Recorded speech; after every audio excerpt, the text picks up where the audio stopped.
Let me tell you about the time my life fell apart, one lie at a time. On the surface, Chloe and I had what you might call a picture-perfect life. Nice little house just outside of London, good jobs, a solid group of friends, the works. I'd always been proud of what we built together, and I really believed we had it all figured out. I had a stable office job which paid the bills and then some, and Chloe, well, she was a social butterfly, always bouncing around from one thing to the next, leaving me feeling like the dull, responsible husband holding it all down. But things started to go sideways, and looking back, maybe I just didn't want to see the signs for what they were. It began subtly. You know how they say the devil's in the details? They're not kidding. At first, it was small stuff. She'd spend a lot of time on her phone, even during dinner. I'd see her thumb furiously typing away, eyes locked on that little screen like it held the secrets of the universe. And when I'd ask, "Who are you texting?" she'd just laugh it off or say something like, "Oh, just Lucy," her friend who was supposedly always in some kind of crisis. But it was the way she'd delete messages almost instantly, like she couldn't wait to get rid of them, that started gnawing at me. I'm not stupid. I've seen enough to know when something feels off. Then came the excuses. The sudden workouts and personal training sessions at weird hours. I'm talking 8 p.m. on a Friday night. Really? Chloe never gave a damn about the gym before.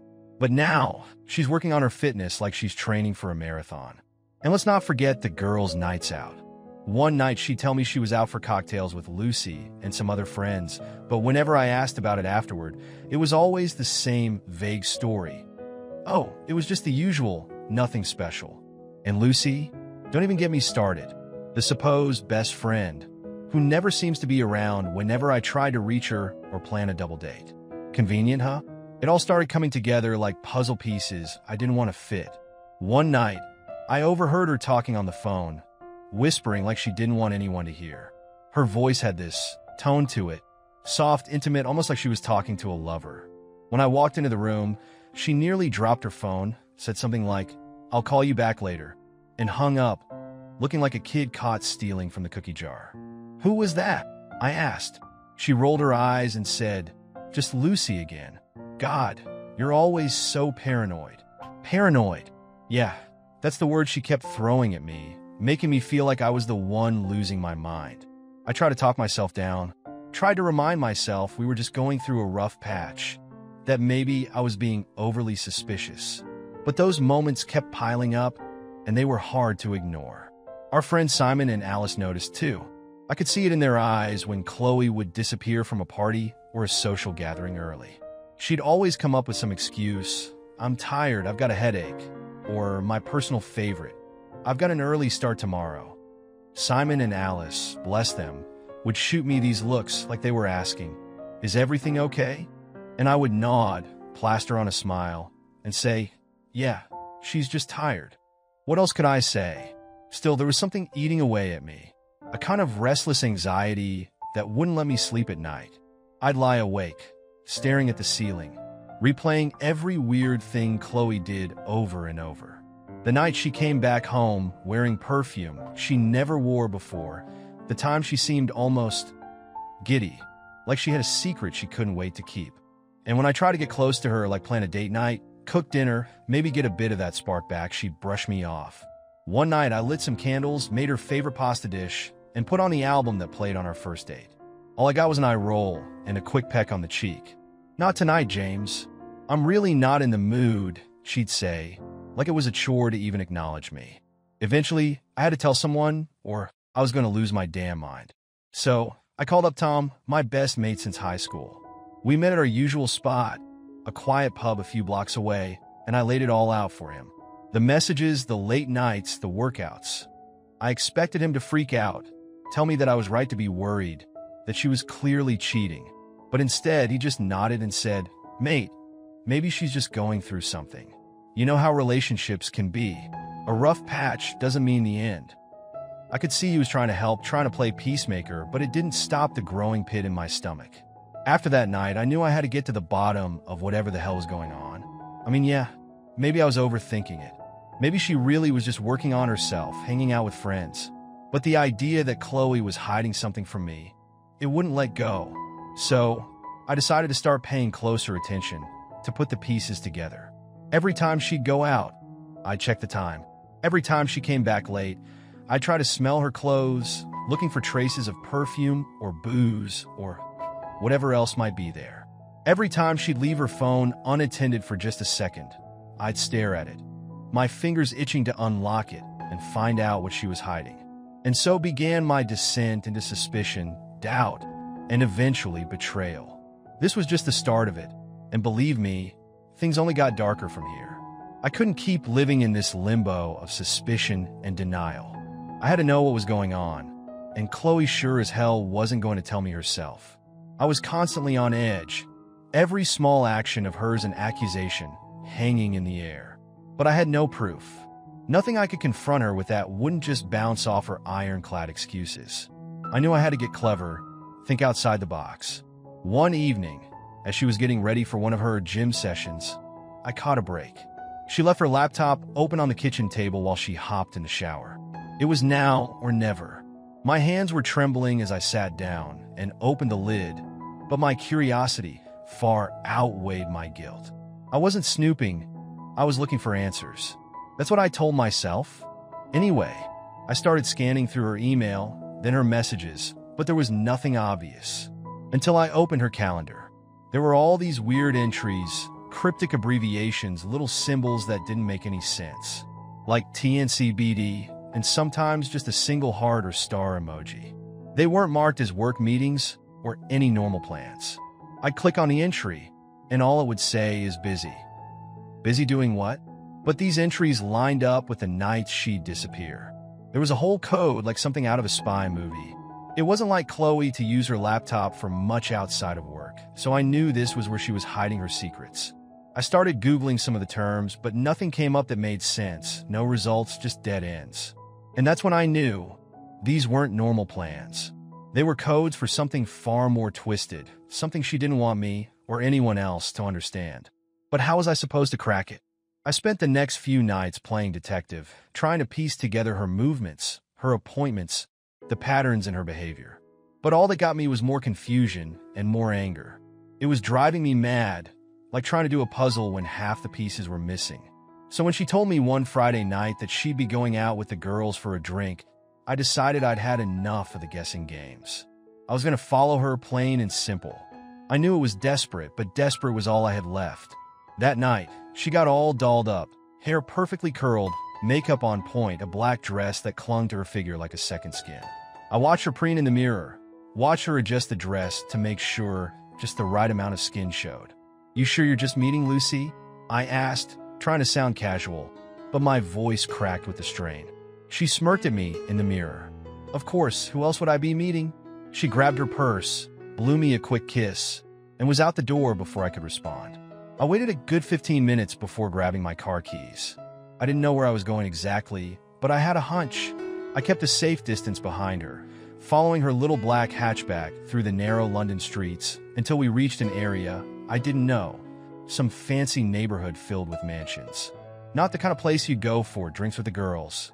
She pulled up in front of this massive house, more like a bloody palace. There were cars lined up outside, and people were streaming in, all dressed to the nines, like they were going to some exclusive party or club.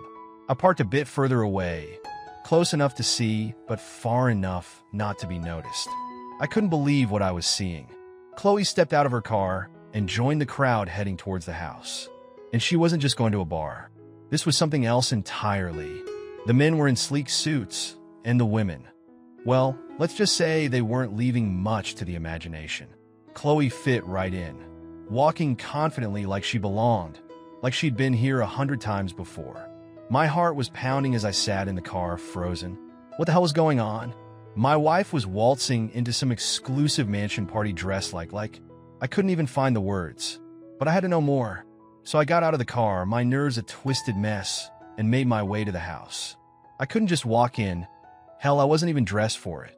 But luck was on my side, and I noticed a delivery truck pulling up to the driveway. Thinking fast, I picked up an empty cardboard box from the back of the truck and headed to the front door, trying to act like I belonged. Delivery for inside, I mumbled to the bouncer standing guard. He barely looked at me, just grunted and waved me in. It was that easy. Once I got past the door, it felt like I'd stepped into another world. The air was thick with perfume and cologne, the lights were dim, and the music was loud and pulsing. People were dancing, drinking, and flirting. But it wasn't just flirting, it was something much more charged, more intimate. And there in the middle of it all was Chloe. She looked like a completely different person, seductive, wild, confident in a way I'd never seen her. She had a drink in one hand and was talking to a tall, good-looking guy in a suit, laughing at something he said. And she wasn't shy about it, touching his arm, leaning in close, whispering in his ear. My stomach twisted into knots, and my head felt like it was going to explode. I knew I needed proof, so I pulled out my phone and started recording quick, shaky shots of Chloe and this guy. Chloe dancing with strangers, Chloe sipping on champagne, and flashing a smile that didn't belong to me. I felt like a voyeur, a peeping Tom, but I had to have something to confront her with. Something that she couldn't deny, couldn't laugh off as paranoia. And the further I moved through the house, the weirder things got. There were private booths draped in heavy velvet curtains, and people would go inside and come out looking disheveled, if you catch my drift. Chloe stayed near the main floor, but it didn't make it any less damning. It was all right there in front of my eyes.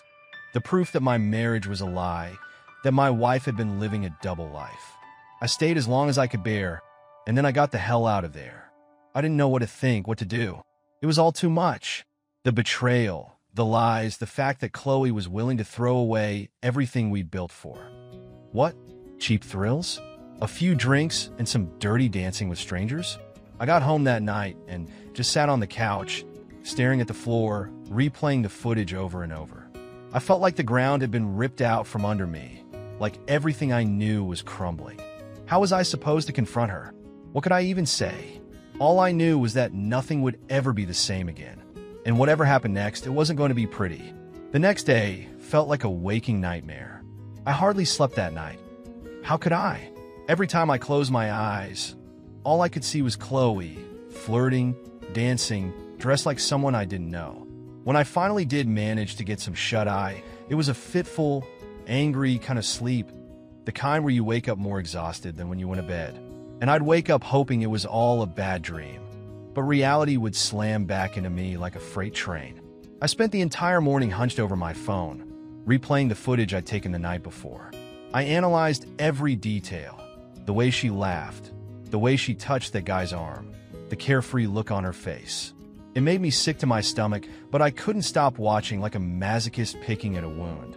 There was no denying it. This wasn't just harmless fun, as she liked to call it. There was something deeper, something raw and real about the way she acted with those people, like she was living out some fantasy I never even knew she had. By the time Chloe came home that afternoon, I was on edge, running on coffee and adrenaline. She walked in like she owned the place, acting as if nothing was wrong, as if the night before was just another typical evening out.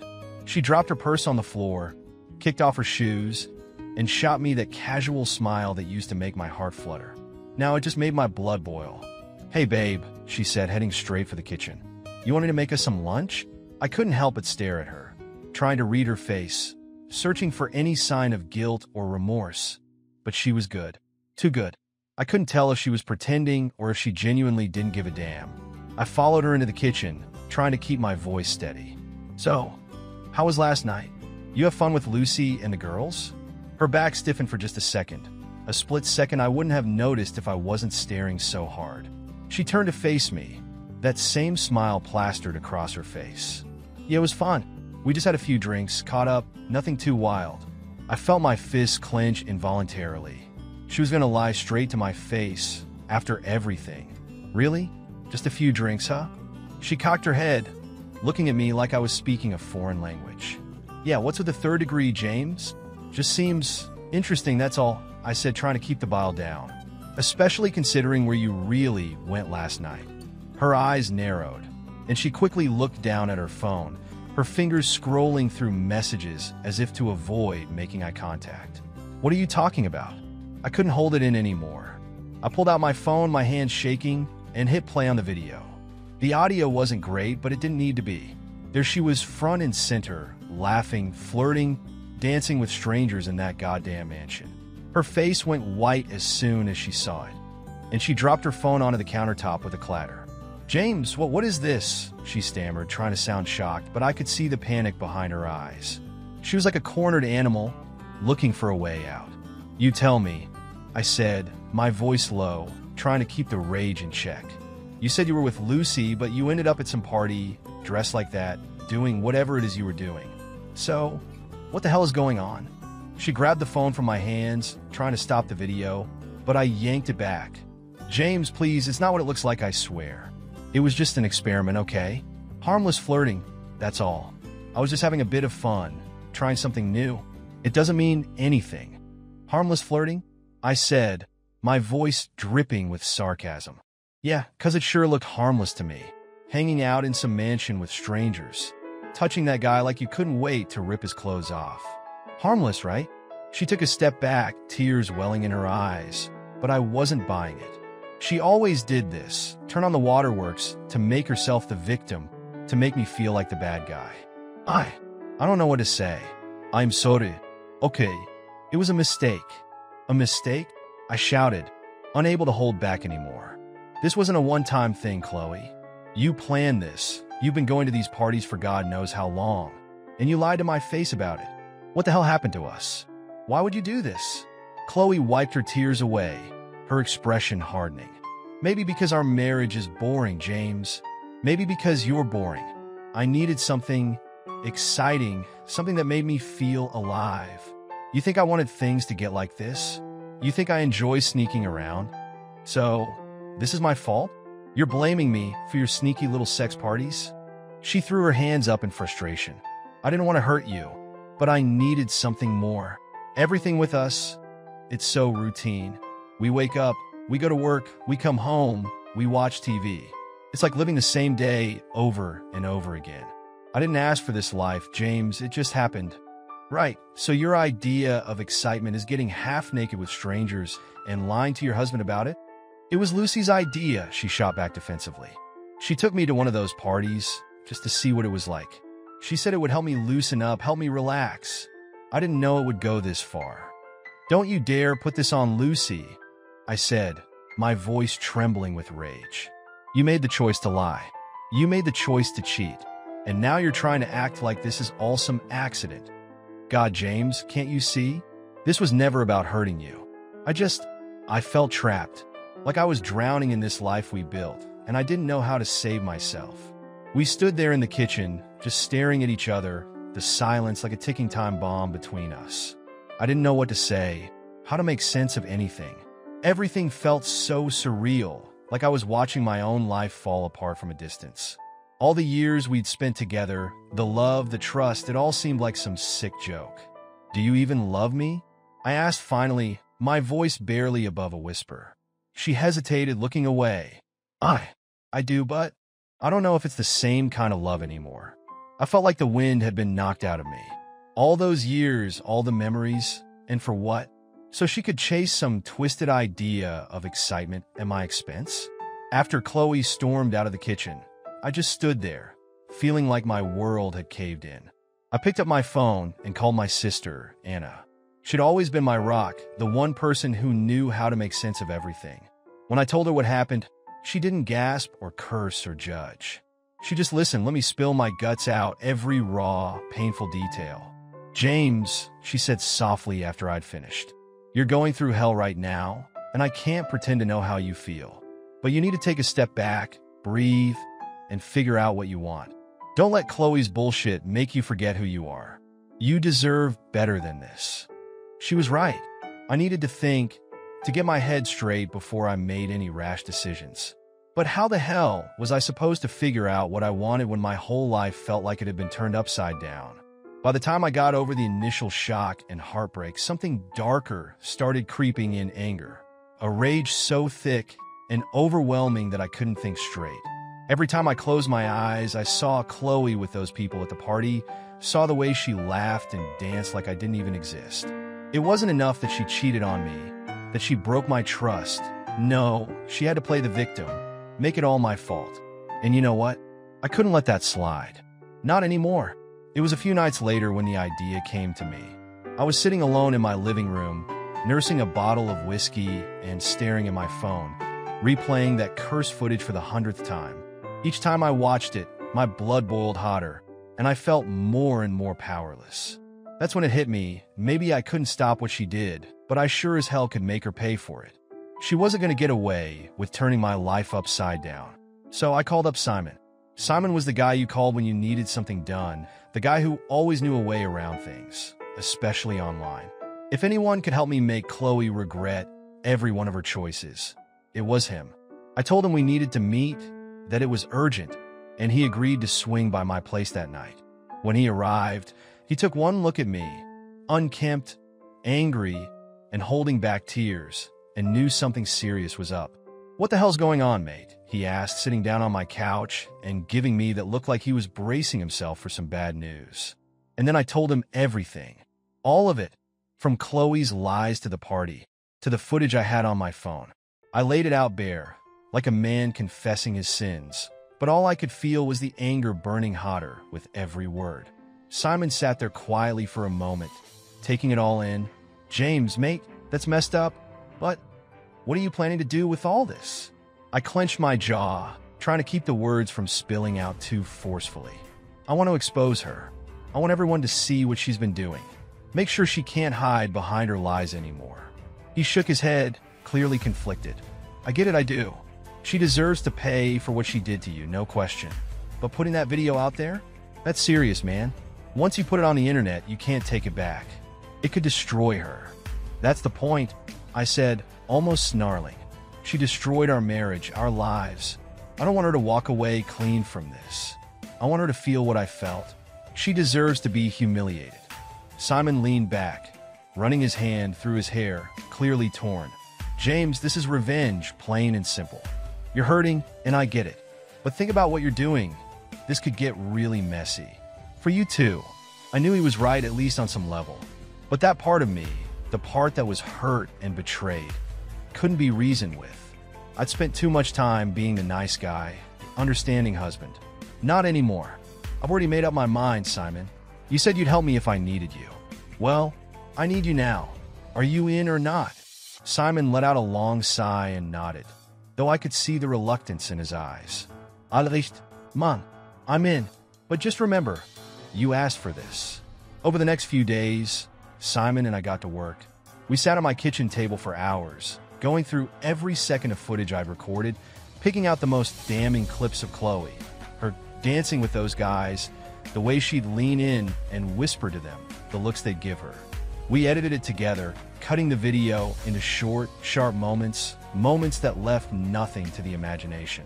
And then we added captions that painted the whole sordid story, that showed the world exactly what kind of person Chloe was when she thought no one was looking. It was brutal, and even as I watched the finished product, I felt a strange mix of satisfaction and shame. It was like looking at a train wreck, devastating and impossible to turn away from. But it was done, and there was no going back. Simon set up a bunch of anonymous social media accounts, made sure it couldn't be traced back to either of us, and then we hit upload. The video went live on a handful of platforms: Reddit, Facebook, even a couple of those closed forums where gossip and scandal spread like wildfire. And then we waited. It didn't take long. Within hours, the video was being shared, commented on, dissected. People I didn't even know were leaving comments, some in shock, others with their own stories of betrayal. And the views, God, the views, they started piling up by the thousands, then tens of thousands, and before I knew it, hundreds of thousands. Chloe's face, her actions, all of it was out there for the world to see, and the internet did what it does best: judge, mock, and spread it like wildfire. I felt vindicated in a way, seeing people tear her down, call her out for what she did. For a moment, I felt like I'd finally gotten some justice. But with that vindication came something else: doubt. Like, had I gone too far? I pushed those thoughts down, drowned them out with whiskey and adrenaline. This wasn't about being the good guy anymore. This was about revenge. It didn't take long for the fallout to hit Chloe. Her phone was ringing off the hook: calls, texts, voicemails from friends, family, even complete strangers. I watched as she sat on the couch, face buried in her hands, sobbing as the notifications lit up her screen. She tried to delete the video, tried to report it, but it was too late. The internet had its teeth sunk in, and it wasn't letting go. And it didn't stop there. Her job found out about the video. She worked in a pretty conservative office, and let's just say they weren't thrilled to have one of their employees at the center of a public scandal.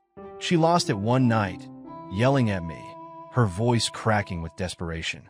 "What did you do, James? Why would you do this to me?" But I didn't answer. What could I say? I just watched her crumble, like a tower of lies finally coming undone.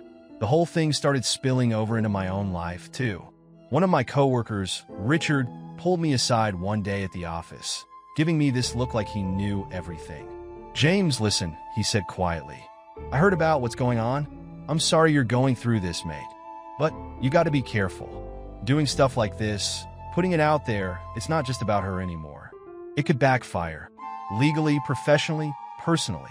I tried to brush him off, try to act like I was fine. But deep down, his words gnawed at me. Was I becoming the villain in my own story? I didn't know anymore. I just wanted Chloe to feel what I felt, to be stripped of her facade, to know that her actions had consequences. But what if Richard was right? What if I'd gone too far? Days turned into weeks, and the chaos only grew.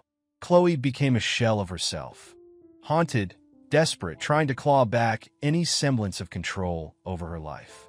And me?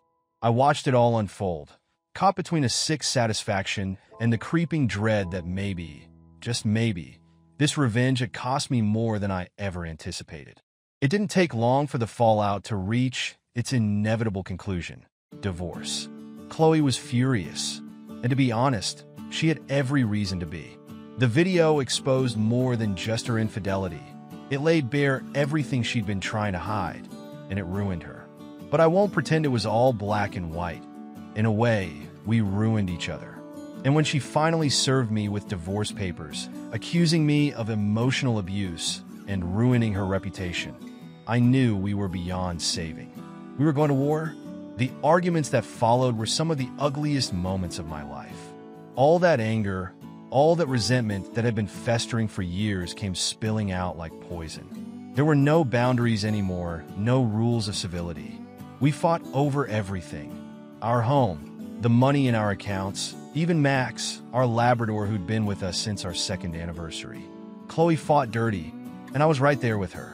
I didn't care. If she wanted a battle, she was going to get one. Chloe's family got involved too. Her brother, Michael, confronted me one night when I was coming out of a bar. He grabbed me by the collar, shoved me up against a brick wall, his face twisted in rage. "You think this is a game, you bastard?" he spat. "You think you can just destroy her life and walk away? If you ever cared about her, about us, you'll take down that video. You'll end this." I shook him off, but inside, the guilt hit me like a sucker punch. She did this to herself, Mike. All of it. I'm just showing the world the truth. But even as the words left my mouth, I could hear how hollow they sounded. Truth and revenge had become so tangled in my head, I wasn't sure where one ended and the other began. In the midst of all this chaos, I met Laura, my divorce lawyer. The first time I sat down in her office, I was a wreck, unshaven, disheveled, a man whose life was unraveling. I remember fumbling with my words as I explained everything, from the cheating to the video to the brutal divorce that was looming. Laura was calm, professional, but there was something in her eyes, a compassion I hadn't felt from anyone in a long time. "Look, James," she said after listening to my whole story, "you're in a tough spot. I'm not going to sugarcoat it. This is going to be messy, but I'm here to make sure you come out of this as whole as possible." She was right about the messiness. The divorce process was brutal. Every meeting with Chloe and her lawyer felt like stepping into a battlefield. We'd sit across from each other in these stuffy conference rooms, hurling accusations back and forth like grenades. Chloe blamed me for destroying her life, claimed that my actions had cost her her job, her friends, her dignity. And sure, I'd say all the things you're supposed to say in those situations. That she brought this on herself, that she was the one who cheated, lied, and betrayed me. But the thing is, I wasn't exactly the hero of this story. I knew what I'd done, and I knew that whatever victories I claimed in this divorce would come at a cost. And there were things that came out in court that only deepened the pain. Chloe's double life was even more elaborate than I'd thought.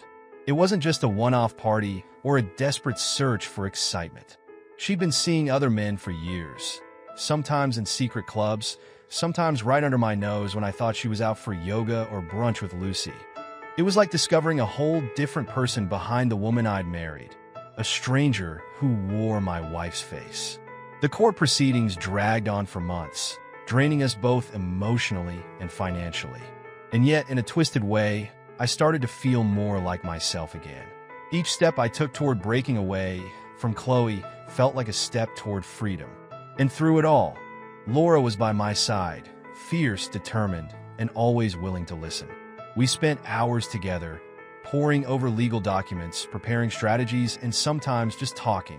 She'd tell me about her own divorce, about how she managed to rebuild her life afterward. There was this warmth to her, a kindness that made those dark days a little more bearable. When the divorce was finally finalized, I didn't feel the triumph I thought I would. It was more like relief, like an unbearable weight had finally been lifted off my shoulders. Chloe and I had torn each other to shreds, but at least now it was over. The house was sold, the assets divided, and I got to keep Max. In the end, he was the only thing we both truly loved. I was free, but the aftermath left me hollow. I spent weeks wandering around my new, smaller flat, unsure of what to do with myself. I'd lost my wife, my old life, and in many ways, my identity. For a while, I tried numbing the pain with booze and one-night stands, cheap distractions that left me feeling emptier than before. But Max was always there, his head resting on my lap, as if to remind me that I still had something worth holding on to. Bit by bit, I started to rebuild. I joined a gym, partly out of anger, partly out of a need to feel like I was in control of something. I reconnected with old friends, the ones who had always been there, but who I'd let drift away during the course of my marriage. And I started meeting with Laura outside of her office. Dinners, walks in the park, the kind of things I'd forgotten how to enjoy. She was my lawyer, yes, but more than that, she became my friend. And soon, she became more than that too. Our relationship didn't happen overnight. It grew slowly, like a flame that starts with a spark and then builds into something warm, comforting. Laura was everything Chloe wasn't, steady, honest, and willing to see me for who I was, flaws and all. She didn't ask me to be perfect, didn't expect me to have all the answers. She just listened, and that was all I needed. For the first time in a long time, I felt like I was rediscovering myself, finding pieces of who I used to be before Chloe and I got lost in our mess. I took up new hobbies, things I'd always wanted to do, but never made time for. Cooking, hiking, even dabbling in photography. And with every new thing I tried, every step I took, the anger and bitterness slowly began to fade. One night, after a few drinks and a long conversation with Laura about life and loss, I sat down at my computer and opened up Reddit. I wasn't sure what I wanted to say, or even why I wanted to say it, but I just typed. I poured out my story, the highs, the lows, the mistakes, and the lessons learned. I didn't hold back. I wanted people to know what it felt like to have your world ripped apart, but also to know that it was possible to come out the other side, to find hope again, to rebuild. So here I am, sharing this with you, as raw and honest as I can be. My life isn't perfect. There are days when the past still haunts me, when I still feel the sting of betrayal. But I'm learning every day to let go a little more, to forgive myself for the things I did out of anger and hurt, to let go of the person I thought Chloe was, and to embrace the person I've become. If there's one thing I've learned through all of this, it's that life doesn't always go the way you plan. But sometimes, the chaos leads you to places you never thought you'd go. And maybe, just maybe, those places are exactly where you're meant to be.